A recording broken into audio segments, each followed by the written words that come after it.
Sure. So I can use a few things that I've done in the past previous roles to focus, but it's kind of fun, right?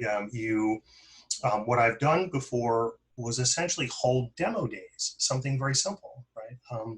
You don't have to require business folks to join, right? But making during lunch, make it a lunch demo day, and say, so sort of two purposes. One is to get out the word, all the cool stuff that your awesome team has done, and folks that are business users get to come and revel in the awesomeness that they hopefully are participating in. But they can also get ideas in terms of, you might have worked on some cool feature or some cool process builder or some cool UI for this one group, but another group has no idea that that's there, and they come and look and go, wow, that's fantastic, I can use that too.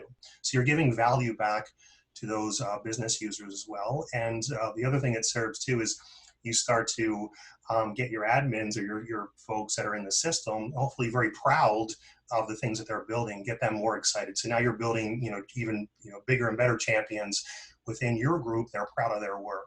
So hosting a variety of lunch and learns and demo days for the stuff that you did is I've had good success with that. Building on the demo day idea, you can also hold demos on cool new Salesforce features. There might be some stuff that you're not using, some stuff that you think that you or your team are very interested in, but you don't yet know how you would use that in the course of your business, right? And so sometimes holding lunch and learn on cool Salesforce products or features and invite business user to it might actually generate excitement about that, or generate a good use case to where you just were unaware of. So it's another way to engage with the business users and give that value back, because of course you want to draw them to that meeting, right? I'd say something also very tactical you can do, and I'll stop after this third point. Actually, I think I have two more points. One is building on what Jim had suggested prior. Third point would be suggested, everybody does millions of different revisions of or versions of Salesforce release notes, right? So I'd say you don't have to reinvent the wheel. Find 3 times a year Salesforce does the release. Find your favorite blog or whoever does Salesforce releases out there, condense that down a little bit, tailor it to your audience, and push that information out, right? It doesn't have to, again, be with features that your team is using, but the idea there is, hey, look at all this cool new stuff. Condense it down so your business users understand that, hey, there's a reports and dashboards feature, here's what it means. And so now you're kind of generating more involvement, more ideas to get them to come to you. So it's another way of building involvement.